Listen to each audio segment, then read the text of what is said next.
Uno es el incumplimiento del presidente de la República con su promesa de otorgar 10% del PBI para educación, y no lo está haciendo. Vamos a dialogar con Eli Ocaña, decano del Colegio de Profesores del Perú.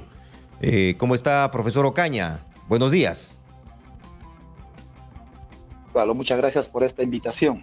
Bueno, a ver... Estamos a escasos días del discurso presidencial. Sí, el presidente ha dicho, entre otras cosas, que van a haber sorpresas. No sé si en el tema educativo hay alguna sorpresa, pero lo que deja, más allá de esfuerzos individuales y aislados en el tema educativo, lo que encontramos, así, a grandes rasgos, son acciones desarticuladas cuando está por cumplirse un primer año en el tema educativo. ¿O lo ve usted distinto, señor Ocaña? Sí, Ángel, en principio hay que hacer notar que tenemos un país en crisis, que tiene un carácter histórico, tiene un carácter integral, tiene un carácter estructural. Esa crisis podría ser tratada de una manera distinta, pero lamentablemente no es así. Los sucesivos gobiernos que han pasado a lo largo de los años, de estos 200 años, no han sido capaces de resolver en función a las necesidades y demandas de las grandes mayorías. Y lamentablemente este gobierno, al que hemos confiado también un amplio sector de la población, tampoco es distinta a ella. Lamentablemente, su objetivo principal, al parecer, es copar cargos, es repartirse los principales puestos, es clientelaje, es acomodo. Son decisiones desacertadas que lamentablemente hasta lindan con el acomodo, con el aprovechamiento.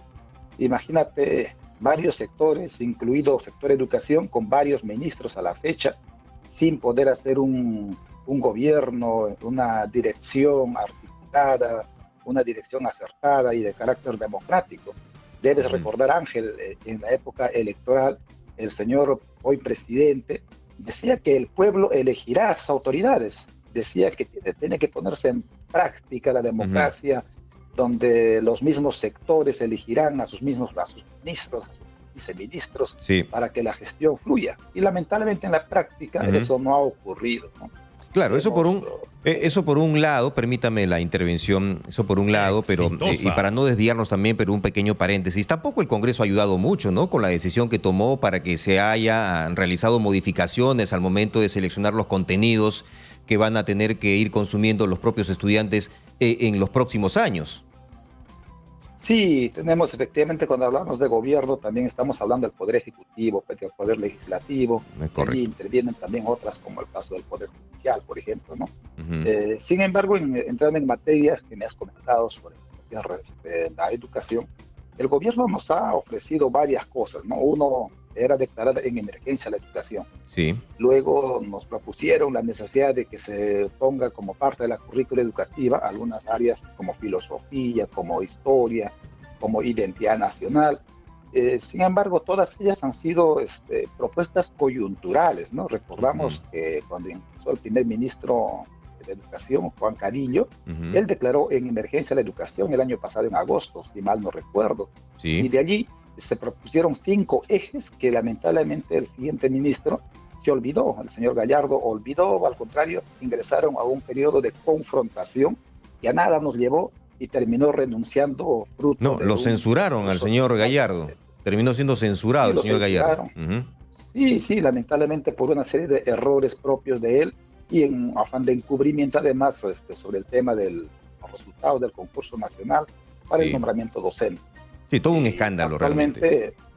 Es un escándalo gigante y que el gobierno no ha sido capaz de controlar, pero sí sigue planteando el señor presidente que hay que hacer una reforma educativa, que hay que plantear nuevas formas de hacer educación. Nosotros lo tomamos la palabra, pero ¿quién es lo que realmente dirige ese proceso? Pues todo eso se queda aparentemente en eso, ¿no? En menciones coyunturales. Y una de estas me parece que también es este anuncio que ha hecho el ministro Serna de que en enero y febrero se van a recuperar, dice, los aprendizajes perdidos por el tema de la pandemia, porque se ha demostrado de que hay un nivel muy pobre en el tema de aprendizaje, nivel de lectura, el nivel matemático. ¿Qué le parece esta propuesta? Eso lo dijo también el señor Gallardo el año pasado, creo que también se dijo eso en el año 2020, No sé por qué enero y febrero podría ser ese mes que se va a recuperar los aprendizajes, cuando es un periodo de descanso de niños, los estudiantes están de vacaciones, los docentes también, pero no se plantea una estrategia de cuál va a ser eso, porque eso significa contratación de docentes, significa un programa especial, significa también participación de padres de familia para que los hijos participen en este nivel. Pero lejos de esos anuncios que son populistas, realmente lo que necesitamos son estrategias claras por parte del Ministerio de Educación que nos digan ya, esto es el proceso que se va a llevar a cabo y por tanto será manera de cómo recuperar y liberar los aprendizajes. Antes de abandonar no está ocurriendo. Sí, profesor Ocaña, antes de abandonar ese tema, disculpe la interrupción, solamente antes de abandonar ese punto, ¿usted cree que con esto vamos a sobresaturar a los estudiantes? ¿Terminan diciembre y van a seguir estudiando en enero, en febrero? La verdad, lo que estamos haciendo es más pensar en nuestra condición de autoridad, de ministro, viceministro, director regional, de docentes, pero no estamos pensando en función a los estudiantes. Realmente hay una serie de temas identificados para ellos, como es, por ejemplo, el desarrollo socioemocional, promover el fortalecimiento de su autoestima, la necesidad de que haya un mejor encuentro entre los pares, encuentro entre los niños y la comunidad, porque estos 2 años de encierro ha hecho que los niños realmente estén bastante desconectados de la vida comunitaria, de la vida social, y creo que esa parte es lo que tenemos que fortalecer. Pero para eso hay que darle espacios, hay que darle recursos, hay que darle encargos a ciertas instancias, tal vez gobiernos regionales, gobiernos municipales, y a las mismas instituciones educativas, porque de lo contrario seguimos en lo mismo. El discurso es recuperamos, pero realmente se recupera, habrá formas y procesos, como tú dices, lo que hacemos es finalmente saturarlo o generarle preocupación a los padres, pero en el fondo no hay ninguna medida que tenga resultados positivos. Creo que más que hacer eso, lo que toca es definir muy bien, identificar procesos, identificar sectores y para ellos qué hacemos, pero que se diga A, B cosas, porque si solamente terminamos en generalidades, lamentablemente estos anuncios caen en saco roto, ¿no? Ahora, y el gobierno está terminando con una fuerte confrontación con los propios profesores, porque se ha quebrado el tema cuando se está interviniendo con el cambio de los estatutos en la derrama magisterial, ¿o no lo ve así usted? Sí, en realidad la confrontación es varios temas más. Uno es el incumplimiento del presidente de la República con su promesa de otorgar 10% del PBI para educación, y no lo está haciendo este año, solamente 4.14%, por ejemplo. Para el próximo año no hay un compromiso real. A nosotros, como a Colegio de Profesores, el Ministerio de Educación nos remitió con un documento oficial indicando que para el 2023 el presupuesto para educación sería un promedio de 53.000 millones de soles, un poco más, casi 18.000 millones de soles más que este año 2022, que es 35.000 millones. Entonces esperamos que eso se cumpla. Por otro lado, también hay necesidad de atender a los docentes en lo que es el pago por CPS, teniendo en cuenta su 100% de su remuneración íntegra mensual. Además, el pago de la deuda social, el incremento de salarios, que lamentablemente para este año está solamente considerado 100 soles en marzo y 100 soles en noviembre. El gran anuncio que podría hacer el presidente es el 28 de julio, un incremento para los docentes por lo menos de 600 soles para que vayan nivelándose a lo que él quiere llegar, ¿no? A una unidad impositiva al final de su gobierno. Pero el hecho que solamente lo diga y no lo ejecute a través de normas legales y otras, genera confrontación y los profesores ya no le creen, ¿no?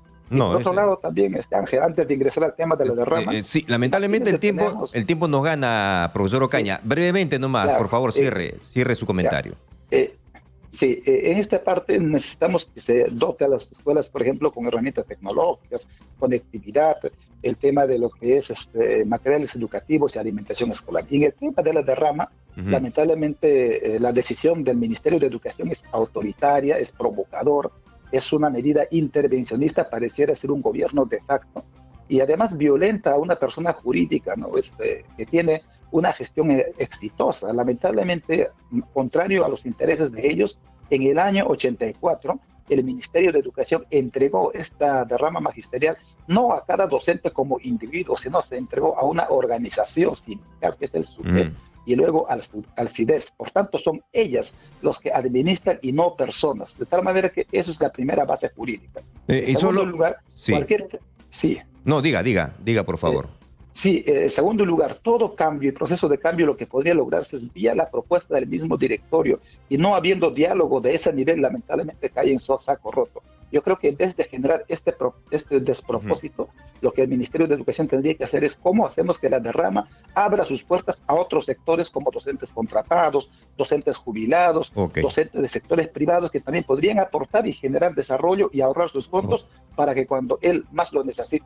Ok, profesor Ocaña, materia pendiente, ya tendremos que dialogar en otra oportunidad y seguro que lo vamos a hacer, pero de momento le quiero agradecer su participación en Exitosa. Que tenga un buen día.